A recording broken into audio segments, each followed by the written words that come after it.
ചിത്രങ്ങളുടെ ലയവിന്യാസം എന്ന ഒന്നാമത്തെ അധ്യായത്തിൽ ജിംബ് സോഫ്റ്റ്വെയർ ഉപയോഗിച്ച് ഒരു കൊളാഷ് തയ്യാറാക്കുന്നത് എങ്ങനെയെന്നാണ് ചർച്ച ചെയ്യുന്നത്. ജിംബ് സോഫ്റ്റ്വെയർ ഉപയോഗിച്ച് ഒരു കൊളാഷ് തയ്യാറാക്കുന്നതോടൊപ്പം ജിംബിലെ ടൂളുകളുടെ പ്രത്യേകതയും നമ്മൾ ഓരോന്നോരോന്നായി പരിചയപ്പെടേണ്ടതായിട്ടുണ്ട്. ഇപ്പോൾ അതിന്റെ തുടക്കത്തിൽ നൽകിയിരിക്കുന്ന ആ കാർട്ടൂൺ തന്നെ ശ്രദ്ധിച്ചു കഴിഞ്ഞാൽ കാണാം.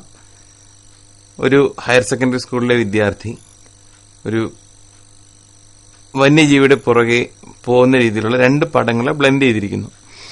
അപ്പോൾ അതിന് താഴെ ഒരു ക്യാപ്ഷൻ നൽകുന്നു, ഭാവനയാണ് ഏതു മനുഷ്യന്റെയും പ്രഭവ സ്ഥാനമെന്ന് കെൻ റോബിൻസൺ പറഞ്ഞിരിക്കുന്ന ആ വാചകവും ചേർത്തിരിക്കുന്നു. ഇപ്പോൾ ജിംബ് സോഫ്റ്റ്വെയറിന്റെ പ്രത്യേകതകളെ പറ്റിയാണ് നമ്മൾ ഈ പാഠത്തിൽ പ്രധാനമായും ചർച്ച ചെയ്യുന്നത്. എന്താണ് ജിംബ് എന്ന് പരിശോധിക്കാം. ജനറൽ ഇമേജ് മാനിപ്പുലേഷൻ പ്രോഗ്രാം എന്നതിന്റെ ചുരുക്കെഴുത്താണ് ആദ്യകാലത്ത് ജിംബ് അറിയപ്പെട്ടത്. എന്നാൽ ഇന്ന് ജിംബ് എന്നത് ഗ്നു ഇമേജ് മാനിപ്പുലേഷൻ പ്രോഗ്രാം എന്നതിന്റെ ചുരുക്കെഴുത്താണ്. 1995 കാലിഫോർണിയ യൂണിവേഴ്സിറ്റിയിലെ ബെർക്ക്ലി ക്യാമ്പസിലെ വിദ്യാർത്ഥികളായ പീറ്റർ മാറ്റിസ്, സ്പെൻസർ കിംബൽ എന്നിവർ ചേർന്നാണ് ജിംബിന്റെ ആദ്യ പതിപ്പിന് രൂപം നൽകിയത്.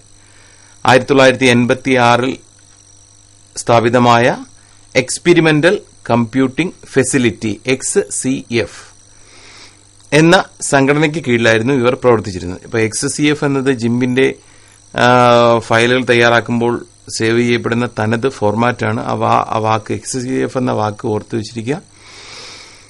വേർഷൻ 0.54 എന്ന ആദ്യ പതിപ്പ് 1996 ജനുവരിയിലാണ് പുറത്തിറങ്ങിയത്. ഇത് ലോകത്തിലെ ആദ്യത്തെ സൗജന്യ ഇമേജ് മാനിപ്പുലേഷൻ പ്രോഗ്രാമായിരുന്നു. ജിംബ് സോഫ്റ്റ്വെയറിലെ അനവധി സാധ്യതകൾ നമുക്ക് ഒരുക്കുന്ന ഒരു സ്വതന്ത്ര ഇമേജ് മാനിപ്പുലേഷൻ പ്രോഗ്രാമാണ് ജിംബ്. കാലാകാലങ്ങളായി ഏത് OSലും പ്രവർത്തിക്കാവുന്ന രീതിയിൽ ജിംബ് സോഫ്റ്റ്വെയർ എപ്പോഴും അപ്ഡേറ്റഡ് ആയിട്ട് ഇറങ്ങുന്നുണ്ട്. ആയിരങ്ങൾ വില നൽകി വാങ്ങുന്ന ഫോട്ടോഷോപ്പ് പോലുള്ള സോഫ്റ്റ്വെയറുകളെ താരതമ്യം ചെയ്ത് നോക്കുമ്പോൾ ജിംബ് സൗജന്യമായി ലഭിക്കുന്ന ഏറ്റവും മികച്ച ഒരു ഇമേജ് മാനിപ്പുലേഷൻ പ്രോഗ്രാമാണ്. ചിത്രങ്ങളിൽ അനുയോജ്യമായ മാറ്റം വരുത്തുന്നതിനുള്ള നിരവധി സംവിധാനങ്ങളുള്ള ഒരു സോഫ്റ്റ്വെയറാണിത്. ചിത്രം വരയ്ക്കാനും പെയിന്റിംഗിന് സഹായിക്കുന്ന ബ്രഷുകൾ, പെൻസിലുകൾ, എയർ ബ്രഷുകൾ, ക്ലോൺ തുടങ്ങിയവ ടൂളുകളും ഒരേ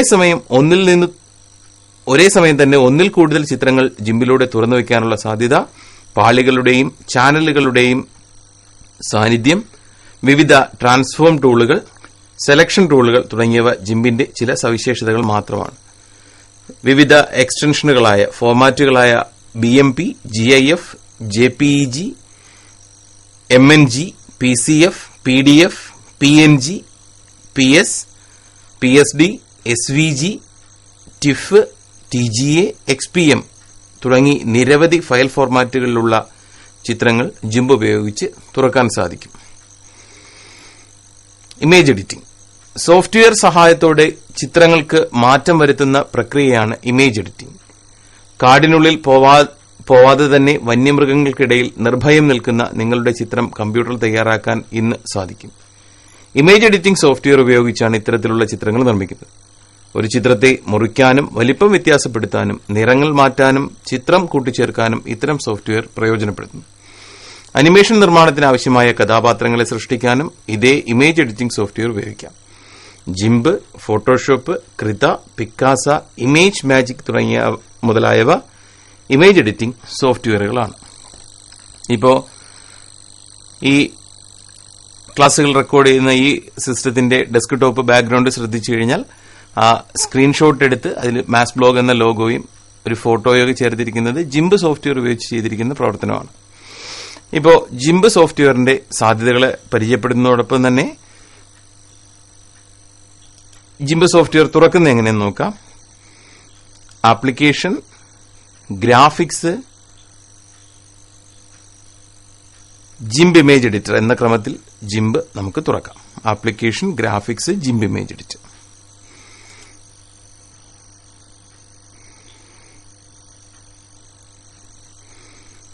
ഇടതുവശത്തായി ടൂൾ ബോക്സും മധ്യത്തായി നമുക്ക് ക്യാൻവാസ് തയ്യാറാക്കുന്നതിന് വേണ്ടിയിട്ടുള്ള ഒരു വിൻഡോ, വലതുവശത്ത് ലെയറുകൾ ദൃശ്യമാകുന്നതിന് വേണ്ടിയിട്ടുള്ളൊരു മറ്റൊരു പാനൽ എന്നിവ നമുക്കിവിടെ ദൃശ്യമാണ്. ജിംബിലെ കൂടുതൽ പ്രവർത്തനങ്ങൾ നമുക്ക് മുന്നോട്ടുള്ള ക്ലാസുകൾ പഠിക്കാം. ഒപ്പം ജിംബിന്റെ ടൂളുകളെല്ലാം നമുക്ക് പരിചയപ്പെടുകയും ചെയ്യാം.